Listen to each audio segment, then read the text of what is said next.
Hi friends, இன்றைக்கி நம்ம இந்த வீடியோவில் சிக்கன் மோமோஸ் எப்படி செய்யலாம் அப்படின்றத பார்க்கலாம். இதுக்கு 1/4 கிலோ அளவுக்கு போன்லெஸ் சிக்கன் எடுத்து அதை வந்து நல்லா வாஷ் பண்ணிவிட்டு கடாயில் போட்டுடுங்க. போட்டதுக்கப்புறமா இதில் கொஞ்சமாக மஞ்சள்தூள் சேர்த்து நல்லா மிக்ஸ் பண்ணிடலாம். நீங்கள் வாஷ் பண்ணும் போதே மஞ்சள்தூள் போடுறீங்க அப்படின்னா இப்போ வந்து லைட்டாக போட்டால் போதும்.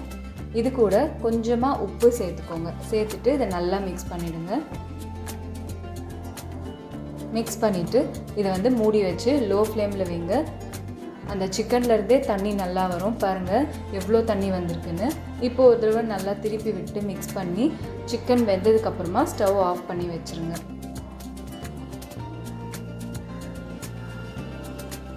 போன்லெஸ்ஸாக செஞ்சிங்கன்னா ரொம்பவே ஈஸி.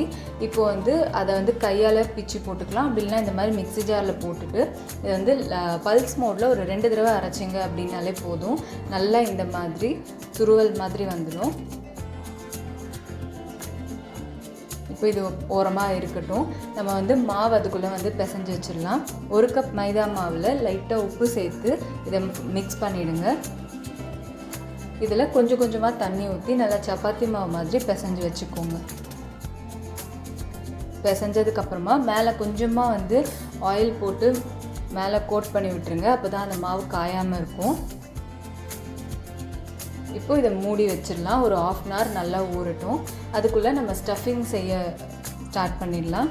இதுக்கு கடாயில் எண்ணெய் ஊற்றி சூடானதுக்கப்புறமா 4 பல் பூண்டு, 1 இன்ச் இஞ்சி, 2 பச்சை மிளகாவை நல்லா இடித்து இதில் சேர்த்துருக்கேன். அது லைட்டாக பச்சை வாசனை போனதுக்கப்புறமா 2 பெரிய வெங்காயம் சின்ன சின்னதாக கட் பண்ணி இதில் சேர்த்து இதை வந்து நல்லா வதக்கிக்கோங்க.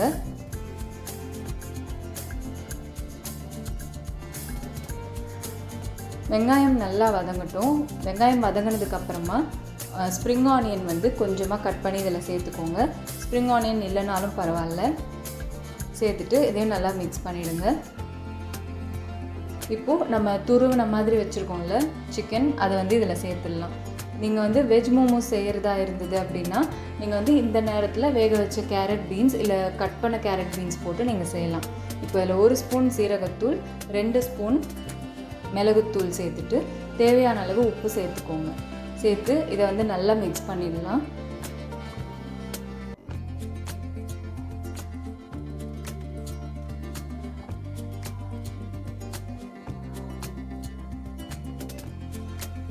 நல்லா மிக்ஸ் ஆகிடுச்சு. இப்போ இதில் 1 ஸ்பூன் அளவுக்கு சோயா சாஸ் சேர்த்துக்கோங்க. அப்புறம் ஒரு கை ஃபுல்லாக கொத்தமல்லி சின்ன சின்னதாக கட் பண்ணி இதில் சேர்த்துட்டு நல்லா மிக்ஸ் பண்ணி கொடுங்க. இதை அப்படியே கூட சாப்பிட்லாம், அவ்வளோ டேஸ்ட்டாக இருக்கும். இந்த மாதிரி வதக்கி மோமோஸ்குள்ளே வச்சு செய்யும் போது டேஸ்ட் இன்னும் நல்லா இருக்கும். இப்போது நம்ம ஸ்டவ் ஆஃப் பண்ணிவிட்டு இதை நல்லா ஆற வச்சிடலாம். ஆறினா தான் நம்ம ஸ்டஃப் பண்ணி செய்ய முடியும். இப்போ அதுக்குள்ளே நம்ம சட்னி செஞ்சிடலாம். இதுக்கு ஒரு பேனில் 1 டம்ளர் தண்ணி ஊற்றிக்கோங்க. இதில் ஒரு தக்காளி அந்த மேலே காம்பு எடுத்துகிட்டு அதை வந்து ப்ளஸ் மாதிரி கட் பண்ணிவிடுங்க. பின்னாடி அதை போட்டுக்கலாம். காரத்துக்கு ஏற்ற மாதிரி காஞ்ச மிளகா சேர்த்து இது நல்லா கொதிக்கட்டும். அந்த தக்காளி இருக்கிற அந்த மேல் தோல் வந்து பிரிஞ்சு வரணும். அந்த அளவுக்கு நல்லா வேகட்டும். வெந்ததுக்கப்புறம் அதை வந்து தனியாக எடுத்து நம்ம தோலை எடுத்துகிட்டு அதுக்கப்புறம் அரைக்கணும். இப்போது அதே பேனில் எண்ணெய் ஊற்றி சூடானதுக்கப்புறம் 3 பல் பூண்டு, 1 இன்ச் இஞ்சி சின்ன சின்னதாக கட் பண்ணி இதில் சேர்த்துக்கோங்க.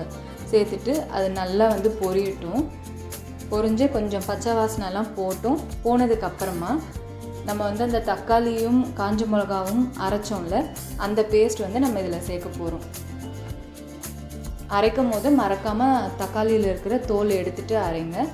அதிலே லைட்டாக கொஞ்சம் தண்ணி ஊற்றி அலசின மாதிரி இதை ஊற்றிடலாம்.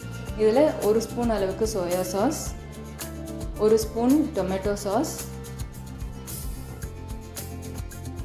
இதில் 1 டீஸ்பூன் சுகர், அப்புறம் கொஞ்சமாக உப்பு சேர்த்து இதை நல்லா மிக்ஸ் பண்ணிவிடுங்க.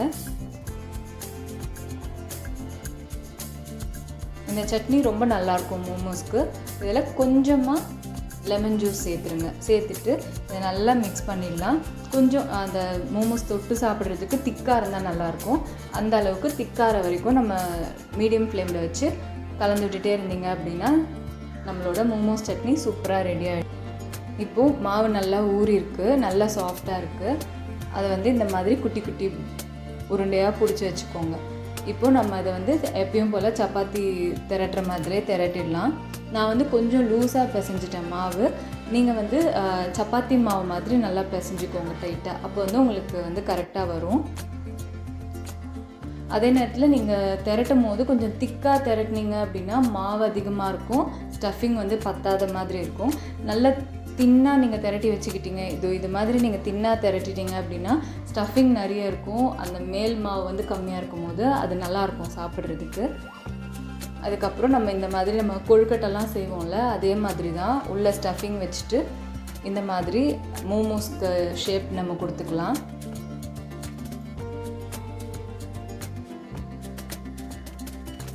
இது நான் ஃபர்ஸ்ட் டைம் ட்ரை பண்ணுறேன், அதனால் எனக்கு வந்து அவ்வளோவா டிசைன் போட வரல. உங்களுக்கு நல்லா தெரிஞ்சால் போடுங்க, இல்லைனா நார்மலாக நம்ம மோதகத்துக்கு ஷேப் பண்ணுவோம்ல அது மாதிரியே கூட பண்ணிக்கலாம், உங்களோட விருப்பம்தான். இதே மாதிரி நம்ம எல்லாத்தையுமே வந்து ஸ்டஃப் பண்ணி மோமோஸ் ரெடி பண்ணிக்கலாம். இதை ரெடி பண்ணும் போதே நம்ம இட்லி பாத்திரத்தில் தண்ணி ஊற்றி ஸ்டவ்வில் வச்சு ஆன் பண்ணிடலாம். அப்படின்னா தண்ணி வந்து நல்லா கொதிக்கும். இந்த டைமில் நம்ம இட்லி பிளேட்டில் ரெடி பண்ணி வச்சுருந்த அந்த மோமோஸை பிளேட்டில் வச்சுட்டு அதை வந்து இட்லி பாத்திரத்துக்குள்ளே வச்சு மூடி வச்சுருங்க. மீடியம் ஃப்ளேமில் ஒரு 10 மினிட்ஸ் வந்து நல்லா வேகட்டும். வெந்ததுக்கப்புறமா வெளியில் எடுத்து வச்சு லைட்டாக ஆறுனதுக்கப்புறமா நம்ம இட்லி பிளேட்லேருந்து அழகாக எடுத்துகிட்டு நம்ம சட்னியோடு சர்வ் பண்ணால் ரொம்பவே சூப்பராக இருக்கும். கண்டிப்பாக வீட்டில் ட்ரை பண்ணி பாருங்கள். வீடியோ பிடிச்சிருந்ததுன்னா சப்ஸ்கிரைப் பண்ணுங்கள்.